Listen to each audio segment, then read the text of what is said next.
Lorsque les positions entre deux parties divergent, elles peuvent finir par arriver à un point de non-retour, et c'est ce qui est malheureusement arrivé entre Trump et Musk ces derniers jours. Et dans un conflit, c'est toujours la même chose. Ce sont les jeux de pouvoir par excellence. Et c'est ce que l'on voit dans cette affaire Trump-Musk. Et ce qui s'est passé dans le bureau ovale, ça peut se passer n'importe où. Pas partout dans la société, bien évidemment, mais ça peut se passer en entreprise, ça peut se passer dans votre club de sport, ça peut se passer un petit peu partout. Alors commencent ces fameux jeux de pouvoir où l'objectif va être de rallier l'opinion publique à sa cause et de gagner la bataille publique. Et ces jeux de pouvoir, ils suivent tous les mêmes schémas bien précis et on va voir ça ensemble dans cette vidéo. La phase numéro 1, il s'agit de préserver sa réputation.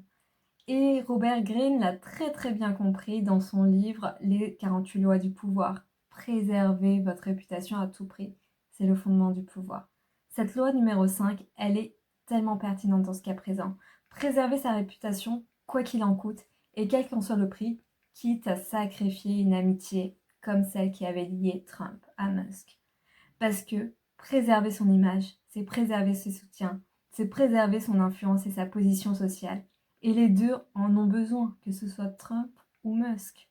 Trump, en tant que président des États-Unis, a besoin du soutien et de l'appui des politiciens. Il a besoin du soutien de ses électeurs pour qu'ils puissent l'aider à se faire réélire ou à continuer à avoir une belle opinion publique et à pouvoir faire passer ses lois. Et il a besoin d'une belle image pour rassurer ses investisseurs. Et Elon Musk, quant à lui, il en a besoin d'une belle image pour garantir la croissance de ses entreprises, pour garder le soutien de ses fans et de continuer à s'orienter, à se diriger vers ses rêves, révolutionner le monde et se rendre sur Mars. Dans les deux cas, on a besoin d'une personnalité forte sur laquelle compter et malheureusement, les deux rencontrent déjà les répercussions de ce conflit qui a une portée absolument internationale. Et ça touche notamment les marchés financiers. Donc l'action de Tesla, par exemple, a chuté de 14%, soit de 150 milliards de dollars de sa valeur boursière, tandis que celle de Trump Media a perdu 8%, donc 170 millions de dollars. Donc leur conflit à eux, ils ont vraiment un impact qui est absolument monstrueux en termes de finances. Et donc l'objectif, c'est vraiment de gagner cette bataille publique. Et comment ça va se passer? Eh bien, une des étapes, ça va être de décrédibiliser l'image de l'autre. Il s'agit de jouer sur l'image de l'autre, de faire en sorte que l'opinion publique ait une image négative de leur adversaire. Donc Trump, qu'est-ce qu'il va faire? Il va exacerber l'image que Musk a déjà aujourd'hui. Donc Musk, c'est un génie atypique qui a révolutionné le monde à travers ses différentes entreprises, que ce soit Tesla, que ce soit PayPal, que ce soit X, que ce soit, bref, qu'il les ait rachetés, qu'il les ait créés. Il a des ambitions qui sont absolument incroyablement folles et qu'il en a concrétisé, ça a un impact mondial. Et le profil de Musk est un profil qui est atypique. Donc c'est très cliché et c'est très courant quand ce type de personne va déranger, eh bien de dire que voilà, qu'il est dérangé, qu'il est fou, et de jouer, d'extrapoler cette image-là. Et c'est ce qu'on peut voir aujourd'hui dans certains médias qui vont véhiculer cette image de Musk. De son côté, Elon Musk, ce qu'il va faire pour décrédibiliser l'image de Trump, c'est qu'il va jouer sur les facettes un petit peu moins glorieuses de Trump.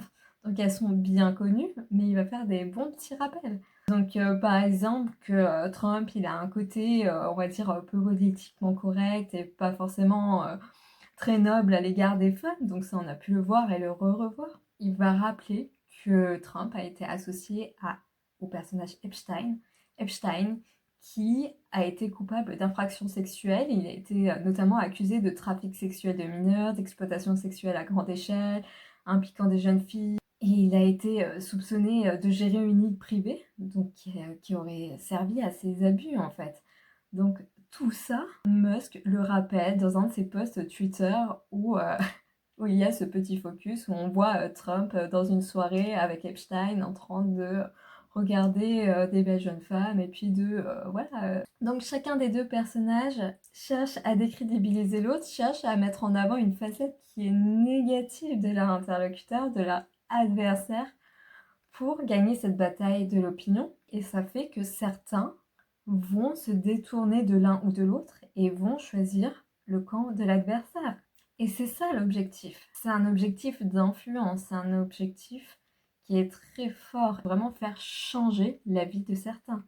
Et je vous invite à vous rappeler que personne n'est parfait. Donc c'est facile d'extrapoler un comportement, une certaine facette et de dire non, la personne elle est totalement comme ça. Non, c'est simplement une facette. Oui, Musk il est décalé, Musk il est différent, mais c'est cette différence qui lui permet d'apporter toute cette richesse et toutes ces idées au monde et d'apporter une vraie différence. Trump, ok, il peut avoir ce côté avec ses femmes, mais d'un autre côté, il a un vrai côté politicien, businessman. Et Trump, ce qui va compter le plus, ça va être sa capacité à diriger un pays tel que les États-Unis, et pour Elon Musk, ça va être sa capacité à pouvoir impacter et révolutionner le monde. Donc c'est surtout ça qui compte, oui, qu'il y ait une facette positive-négative. Bon, voilà, personne n'est parfait, donc c'est comme ça. Mais vraiment, l'objectif, ça va être vraiment d'orienter l'image publique vers ces facettes négatives pour qu'elle ne voit que ça et qu'elle change de camp. La phase numéro 2, ça va être la phase du storytelling.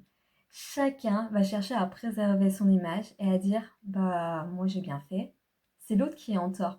Et donc dans cette phase-là, chacun va clarifier son positionnement de manière extrêmement simple pour que le message soit simplifié, vulgarisé, mais surtout qu'il soit propagé beaucoup plus facilement. Dans toute cette affaire qui mettait en jeu une fameuse loi qui avait pour objectif de mettre en place de nouvelles réductions budgétaires. Elon Musk était contre cette loi et Trump, ce qu'il va dire, c'est que Musk était parfaitement au courant de ce dossier en tant que conseiller pour les réductions budgétaires et en tant que responsable, il aurait annoncé à la dernière minute ses désaccords et qu'il y avait des choses qui ne lui convenaient pas, alors que Musk, quant à lui, il va énoncer toute sa vision politique budgétaire sur le sujet. Il va dire qu'il était totalement contre cette politique, qu'il en a été informé comme beaucoup de membres du Congrès très tardivement, et que quand il en a pris connaissance, il était absolument contre, parce que pour lui, ça n'aurait pas les effets escomptés, ça ne permettrait pas d'économiser des coûts, au contraire, ça renforcerait un déficit budgétaire du gouvernement américain qui est déjà apparemment hyper élevé parce qu'il s'élèverait à presque 2 trillions de dollars. Donc chacun va chercher à se positionner en racontant sa version du storytelling et en apportant ses petites preuves, que ce soit Musk sur Twitter ou que ce soit Trump par l'intermédiaire d'interviews. Et enfin, il y a la dernière phase, c'est la suite du conflit. Le problème, c'est que chacun des deux partis a les pouvoirs. Trump, il est président des États-Unis, donc il a un pouvoir, il a une assise qui est certaine. Le problème pour Trump, c'est que Elon Musk est aussi un homme très puissant et très influent et très reconnu dans la société.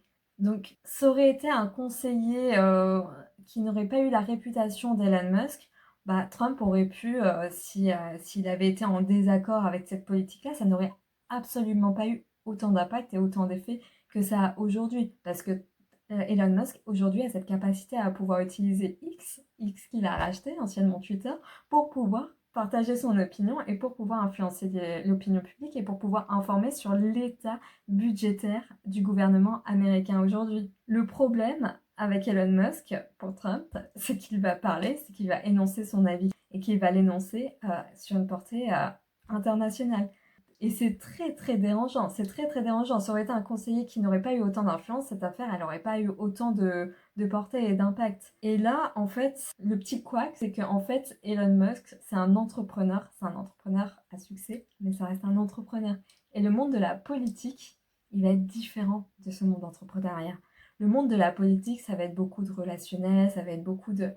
Et en fait, les réformes qui sont faites par un gouvernement, que ce soit le gouvernement américain, ou que ce soit un petit peu partout, hein, parce qu'il ne faut pas croire que ce soit que le gouvernement américain qui ait des dettes, qui sont en déficit, non, il doit y en avoir plein d'autres qui vont appliquer exactement les mêmes méthodes, à savoir, ils vont surfer sur cette vague qui a déjà été faite, hein, de réformes qui sont faites au fur et à mesure et où ça ne permet pas de résoudre les problèmes en profondeur, comme ce que fait Elon Musk, mais par contre, c'est comme ça que fonctionne la politique. Ça suit une certaine continuité. Bon, bah, il y a des réformes qui sont budgétaires, qui sont mises en place quand il y a des problèmes de déficit budgétaire, c'est comme ça que ça marche, et c'est comme ça que ça continue de marcher. Et Elon Musk, c'est un fonctionnement qui est différent, et donc, ça ne va pas changer le monde de la politique, en fait. Ça va juste informer, ça va déranger, ça va...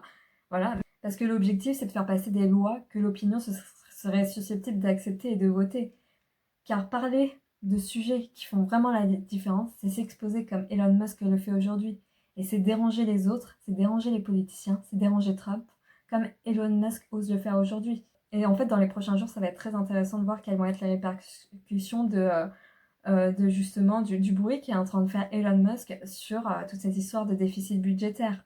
Est-ce que Trump va prendre les choses en main et va prendre des vraies décisions pour pouvoir changer les choses en profondeur, ou alors est-ce qu'il va rester sur sa position et dire que Elon Musk est dérangé, Elon Musk est fou, et cette réforme, elle était bien, elle avait été mise en place par son propre gouvernement, et donc il faut continuer sur cette voie-là. Est-ce qu'il va ajuster sa position, ou alors est-ce qu'il va continuer dans le même sens? Donc ça va être intéressant à voir par la suite. Mais en tout cas, il y a une vraie différence entre la politique et le business. Et d'ailleurs, Trump en parlait, hein, quand il est entré la première fois dans le bureau ovale, il avait vraiment dit oui, il y a une vraie différence. C'est beaucoup plus dans l'art des relations et dans l'art de perdurer dans ces relations que plutôt dans l'art de révolutionner le système et la société. Donc ce sont deux choses qui sont différentes, qui sont complémentaires et qui peuvent s'associer comme des associations Trump-Musk. Mais parfois, ça arrive au point de rupture. Et par la suite, Musk il va retourner à chercher à révolutionner le monde, mais révolutionner autant la politique, c'est pas comme ça que ça fonctionne. Voilà, j'espère que cette vidéo elle vous aura plu. Si c'est le cas, n'hésitez pas à mettre un petit like, à mettre un commentaire en commentaire, à vous abonner. Et moi, je vous dis à très vite dans une prochaine vidéo. Bye!